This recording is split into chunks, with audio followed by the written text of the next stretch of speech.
Halo para pembelajar akuntansi. Di video ini kita masih akan membahas tentang aset tetap, khususnya penghentian aset tetap karena ditukar. Video ini adalah video kedua tentang penghentian aset tetap. Jika kalian belum menonton video pertama tentang penjualan aset tetap, saya sarankan untuk menonton dulu.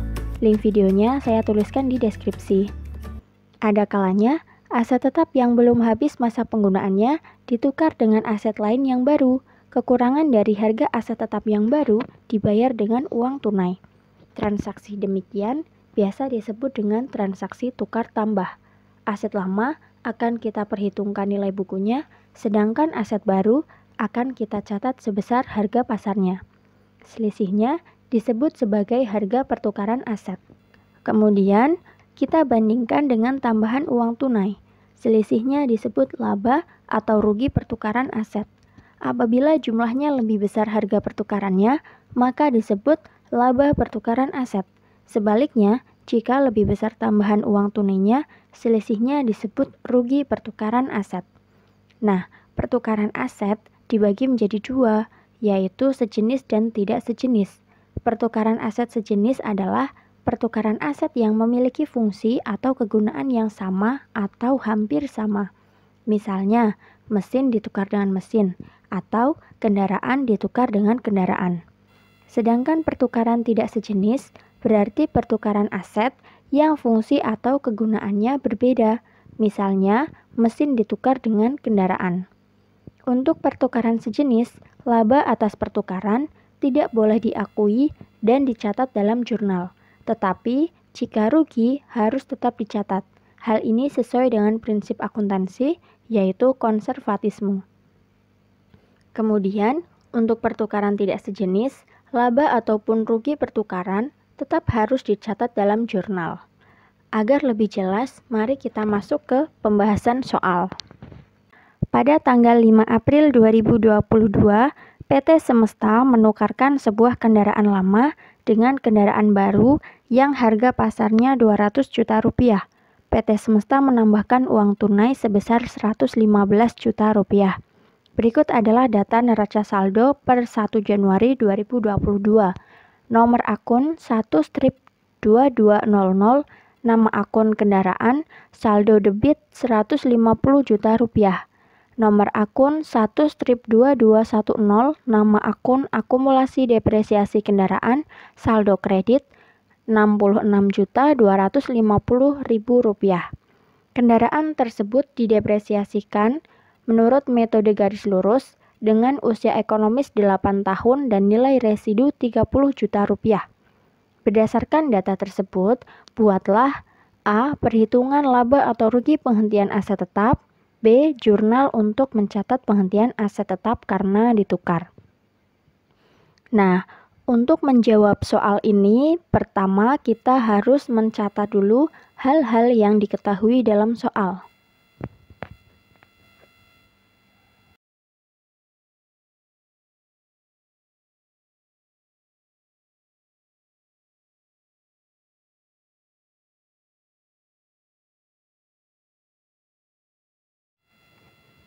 Kemudian, kita harus menghitung beban depresiasi kendaraan tahun 2022 mulai tanggal 1 Januari sampai tanggal 5 April. Hal ini kita lakukan karena saldo akun akumulasi depresiasi baru diketahui per 1 Januari, sehingga kita harus mengupdate nilai buku dari aset yang akan kita tukar. Caranya adalah kita buat jurnal untuk mencatat beban depresiasi kendaraan yang sudah tadi kita hitung. Kita catat dengan mendebit akun beban depresiasi kendaraan dan kredit akun akumulasi depresiasi kendaraan masing-masing sebesar Rp3.750.000. Berikutnya kita hitung saldo akumulasi depresiasi kendaraan per 5 April. Caranya adalah kita tulis dulu saldo akumulasi kendaraan per 1 Januari.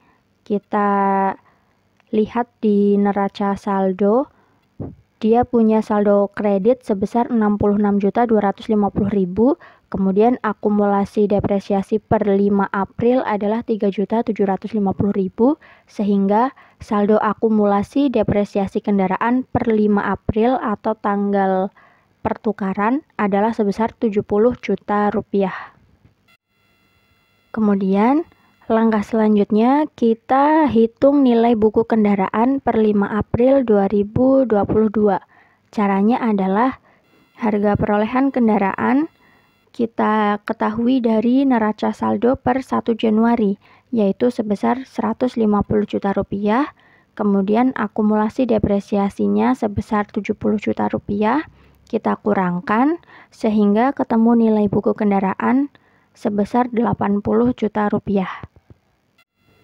Berikutnya kita bisa menjawab pertanyaan A, yaitu perhitungan laba atau rugi penghentian aset tetap karena ditukar. Kita tulis dulu harga pasar kendaraan baru, kita ketahui dari soal sebesar 200 juta rupiah, nilai buku kendaraan lama sebesar 80 juta rupiah, kita selisihkan, selisihnya disebut sebagai harga pertukaran sebesar 120 juta rupiah. Sedangkan tambahan uang tunainya adalah 115 juta rupiah. Kita selisihkan, selisihnya adalah 5 juta rupiah, kita bandingkan. Karena harga pertukaran lebih besar daripada tambahan uang tunai, berarti selisih ini disebut sebagai laba atas pertukaran aset. Karena ini adalah pertukaran aset sejenis, maka laba atas pertukaran ini tidak boleh kita akui atau tidak boleh dicatat dalam jurnal. Sehingga laba atas pertukaran aset ini kita gunakan untuk mengurangi harga perolehan aset yang baru. Kita tulis harga pasar kendaraan yang baru sebesar 200 juta rupiah, kemudian kita kurangi dengan laba atas pertukaran aset sejenis sebesar 5 juta rupiah, sehingga harga perolehan kendaraan baru menjadi 195 juta rupiah. Jurnal untuk mencatat transaksi ini adalah pertama kita mengkredit dulu akun kendaraan lama, yaitu sebesar 150 juta rupiah. Kemudian kita mendebit akun pasangannya kendaraan, yaitu akumulasi depresiasi kendaraan sebesar saldo terbarunya, yaitu 70 juta rupiah.